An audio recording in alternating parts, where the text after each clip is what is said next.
आइए आज आप सुनेंगे बैसाख महीने में सुनी जाने वाली वरुथनी एकादशी व्रत की कथा। जो भी माताएं बहनें भाई बंधु इस व्रत को धारण कर रहे हैं तो उन्हें इस एकादशी कथा को अवश्य सुनना चाहिए, तभी एकादशी व्रत का संपूर्ण फल प्राप्त होता है। इसके बिना व्रत अधूरा माना जाता है। तो प्रिय मित्रों, वरुथनी एकादशी का व्रत 24 अप्रैल दिन गुरुवार को किया जाएगा, यानी कि अगले दिन 25 अप्रैल दिन शुक्रवार को इसका पारण किया जाएगा। तो मित्रों, जो भी भक्तजन एकादशी का व्रत धारण कर रहे हैं तो उन्हें ये कथा अवश्य श्रवण करनी चाहिए। तो आइए हम आपको सुनाएंगे वरुथनी एकादशी व्रत की कथा।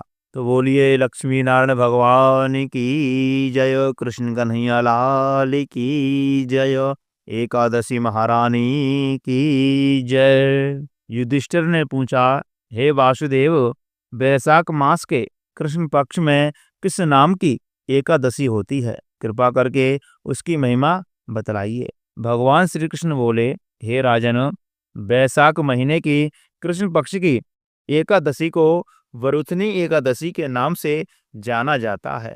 यह इस लोक और परलोक में भी सौभाग्य प्रदान कराने वाली होती है। वरुथनी के व्रत से सदा सुख की प्राप्ति और पाप की हानि होती है। वरुथनी एकादशी के व्रत से ही मानधाता और धुंधुमार आदि अन्य अनेक राजा स्वर्गलोक को प्राप्त हुए। जो फल 10,000 वर्षों तक तपस्या करने के बाद मनुष्य को प्राप्त होता है, वही फल इस एकादशी का व्रत करने मात्र से सहज ही प्राप्त होता है। हे राजन, घोड़े के दान से हाथी का दान श्रेष्ठ होता है। भूमि दान उससे भी बड़ा है। भूमि दान से भी अधिक तिल दान का होता है।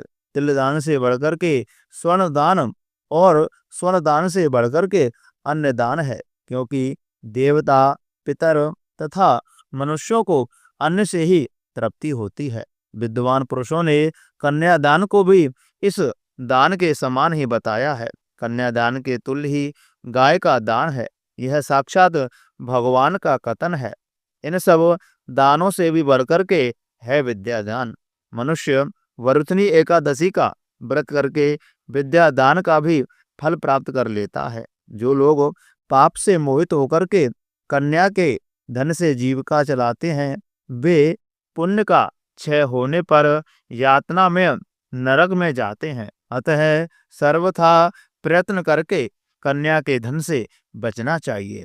उसे अपने काम में नहीं लेना चाहिए। जो अपनी शक्ति के अनुसार अपनी कन्या को आभूषणों से सुशोभित करके पवित्र भाव से कन्या का दान करता है, उसके पुण्य की संख्या बताने में चित्रगुप्त भी असमर्थ है। वरुथनी एकादशी करके भी मनुष्य उसी के समान फल प्राप्त कर लेता है। राजन, रात को जागरण करके जो भगवान वासुदेव का पूजन करते हैं, वे सब पापों से मुक्त होकर के परम गति को प्राप्त होते हैं। अतः पाप भीरु मनुष्यों को पूर्ण प्रयत्न करके इस एकादशी का व्रत अवश्य ही करना चाहिए।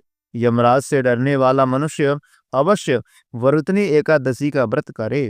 राजन, इसके पढ़ने और सुनने से ही सहस्त्र गोदान का फल प्राप्त हो जाता है और मनुष्य सब पापों से मुक्त होकर के विष्णु लोक में प्रतिष्ठावान होता है। तो प्रिय मित्रों, ये रही वरुथनी एकादशी की संपूर्ण कथा। जो भी भक्त इस कथा को सच्ची श्रद्धा, नियम और निष्ठा के साथ धारण करते हैं एवं श्रवण करते हैं, मनन करते हैं, तो उन्हें भगवान विष्णु की प्राप्ति होती है, उन्हें भगवान विष्णु की भक्ति मिलती है।